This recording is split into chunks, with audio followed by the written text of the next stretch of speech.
I say he inspired me. He say I inspire him. He definitely inspired me. He's trying to create something to leave behind for our younger nephews and our kids, things that we didn't get afforded as kids. Yeah. I humble myself and tell Terrance all the time, listen, keep doing what you're doing. I appreciate you. I see you and I'm proud of you. I'm gonna do what I gotta do to help father this company too. And if I gotta work extra hours, I will.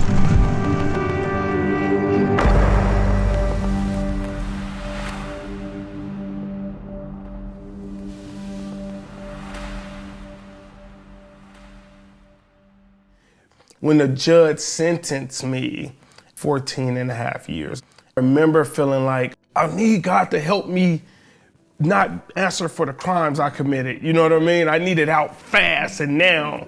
And God just had a different plan. I had to go do that time. All that was part of the process.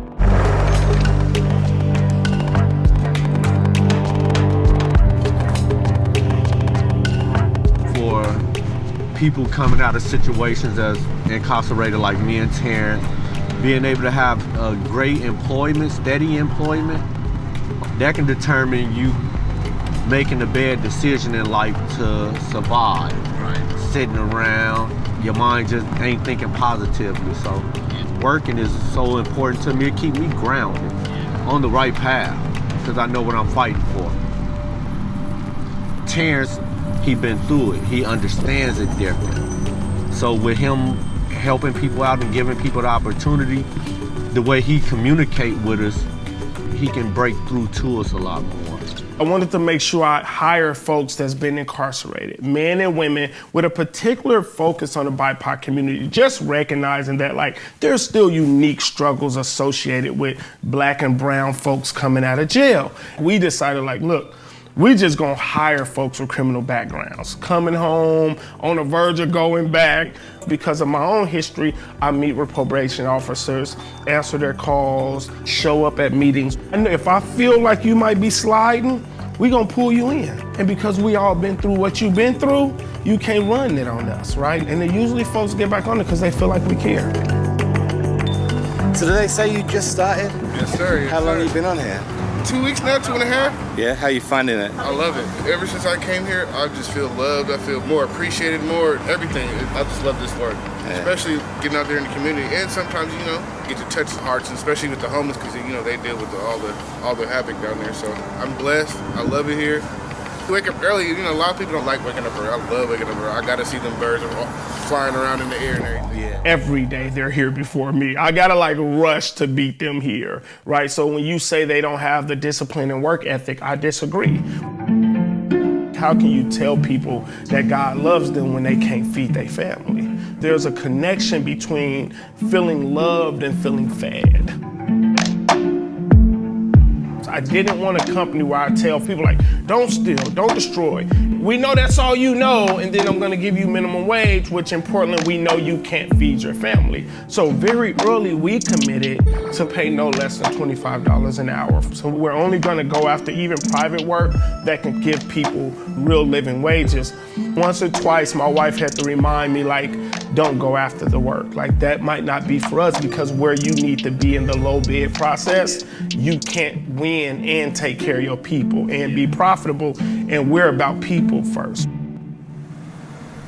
What would you say is the important attitude or whatever that keeps it working between you all? The love we have for each other. We bump heads, but at the end of the day, we all understand the goal we have here. We're trying to build this company from the ground up. Everybody that has been incarcerated for a year or more is gonna have to deal with some level of trauma. Went to jail when I was 19. I got out at 31. So when I did get out, in my head, I need to hurry up, experience all these same experiences that I'm seeing on TV or hearing about before I miss out on something again. That can create a bad situation because sometimes things in life ain't gonna come like fast. You gotta work, sacrifice. Sometimes you gotta go with doubt just to get something better. Trying not to catch up and just start my life right now and be okay with it, with everything that I've missed. I've been working with Terrance since he's been home. Whatever adventure he's been on, I've been on it with him. And I can say this, he hasn't misled me. And I'm damn sure not gonna mislead him.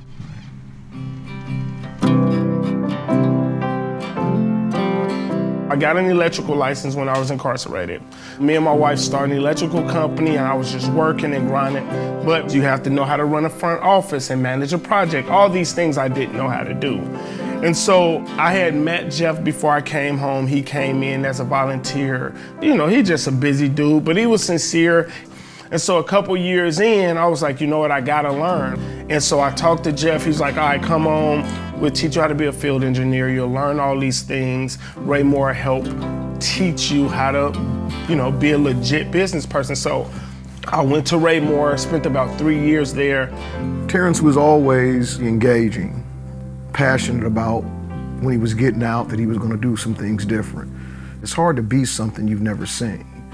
Watching for a few years how to be an entrepreneur hands-on is instrumental to helping you stay out of the early pitfalls that a lot of entrepreneurs go through. And that's why we decided to bring him into Ray Moore, always with the intent of getting him back into business on his own and to be able to build companies, right? That's what we're about, building people, building companies. Look at his face already. One of the biggest things that's plagued our community is this whole concept of the only one syndrome. I need to be on top. I have to build my wealth. It is not my responsibility to build the wealth of others, right? But true wealth only comes through community. The success you see didn't happen by just chance, right? It wasn't just about hard work. I still had to have somebody to help me. Right? And so James Posey was very instrumental early on in my career at being able to mentor me and give me an opportunity in the construction industry and show me the opportunities in construction.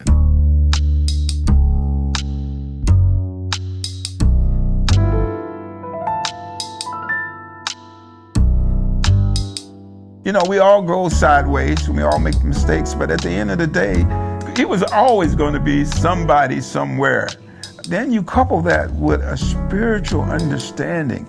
We're on a track to go down unless we grab ourselves and pick ourselves up. Jeff, Terrance, all the rest of them, they know how to work.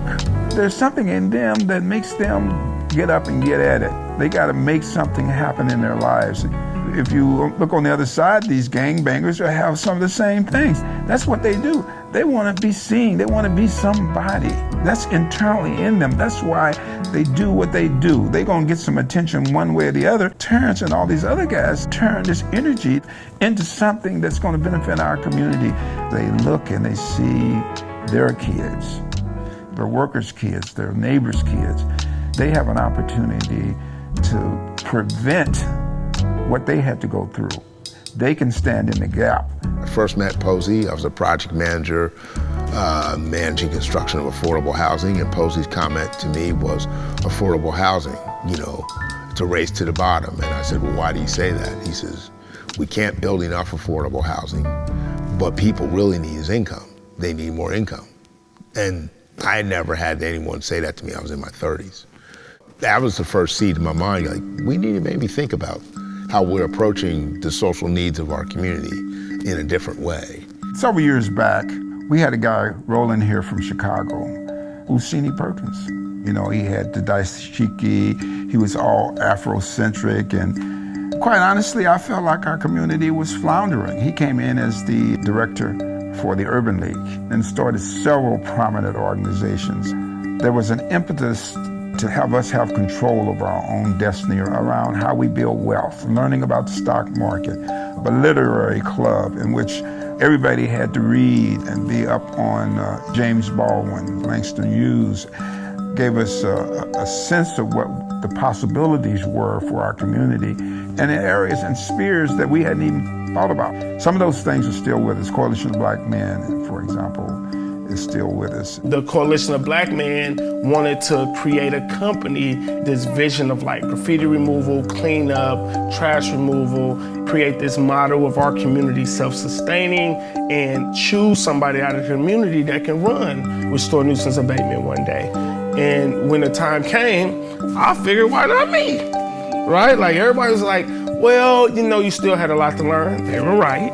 When people really love you, they still stand with you. And so all these guys start pouring into me, help get me little opportunities, help me and my wife start understanding how to use Excel for bidding and things like that. So we really had a solid cast around us.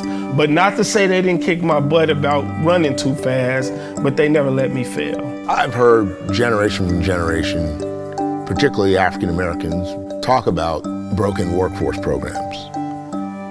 Being promised, hey, you go get this training, there's all these jobs out there, you're gonna have a great opportunity to work, make income for your family. Time after time, people do those things and not get to work, or the work dry up, or to get hired for a short period of time.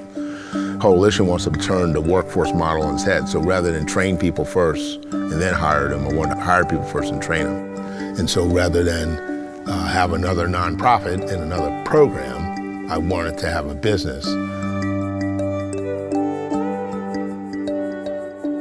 We were blessed by Raymore Construction. I'd mentioned to Jeff Moreland, we have our business license, we're ready to go, we're set up. He was the contractor on the Division Street alignment. He said, I think there's an opportunity that we can use your company because we need to have these bus stations cleaned up. They're getting hit as soon as we build them, and we need a company to come behind us and clean them. We can collaborate with TriMet and get this off the ground. Terrance really helped us lay out a plan to execute. Also had relationships with some young men that were looking for work. So the Coalition of Black Men, I asked and the board voted to make a $30,000 investment from our unrestricted funds to start the business, to buy a truck, other equipment, things like that.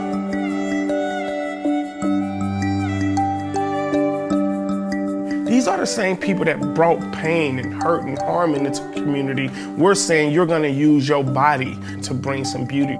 As they restore their community, they're being restored because they get to see the byproduct of what their hands can do. We restore people by restoring places. He has a genuine heart for his people, especially those in the prison industrial complex. One of the biggest things that's happened to the Black community is the men have been removed from leadership roles, the home. We don't have enough strong role models. And so we got together to support each other and to be able to support the community, right? They want to portray us as subhumans. We have to reinforce within ourselves that we're God's children. We're blessed. These Black men repairing the breach, as it were, cleaning the city, making things better, taking care of their families, we would prove them all wrong by the grace of God. Other Black entrepreneurs helped me to really see a better understanding of what God's calling us to do and our own legacy as Africans through the dawn of time and our contributions to, God's legacy, what He's laid out, has also helped me see things in a different way than I've ever seen it. I don't hate graffiti artists. I understand those moments of, hey, see that we here, see that we present and hear us. But I also believe that people who own those things can say, hey, well, I hear you, I see you, but I don't want it on my home either. What I'll say is this. There's things that have historically existed and haven't gone away at the end of the day. Graffiti has been here. What I look at it and say is, if I clean it up enough, maybe you express yourself enough, or maybe you're tired of me covering it up, right? Now, if you're looking at this from economics and taxpayer, of course you don't want to continue to put money there, right? Well, it's cheaper for me to clean graffiti than to put you in jail behind it. For folks who don't think that jail is the best option for people who are expressing themselves, a couple dollars into cleaning it up protects people, protects places, and we can keep moving forward. Because I see people, and I see pain, and I see trauma, and I see frustration, I do my best to not make them feel unheard, but not make people feel like that they city ain't being taken care of. And I get the taxpayers' frustration and private owners' frustrations, and I think when we do an excellent job, we honor those frustrations, but not at the cost of loving and caring for people that's expressing too. I can't even put it in words. Terrance is a very special individual. Well, one, he's humble. Two, he's hit bottom. Three, He listens. And 4, he has drive.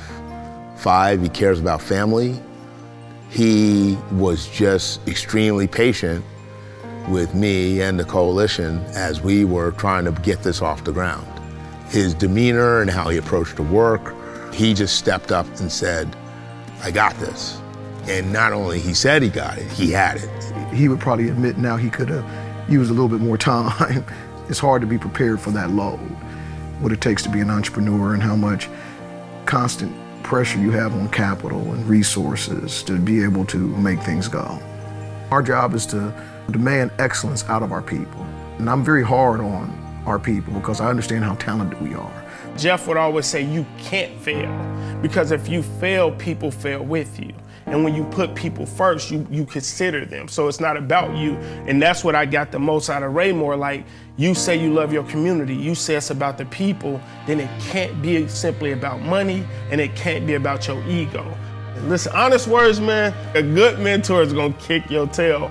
Mentorship doesn't end. It's not easy, it's not simple. There's days I'm crying because I'm so frustrated in this process because I'm wrestling with guys who I know that love me. If your mentor makes you feel good all the time, then I would say be careful with your mentor.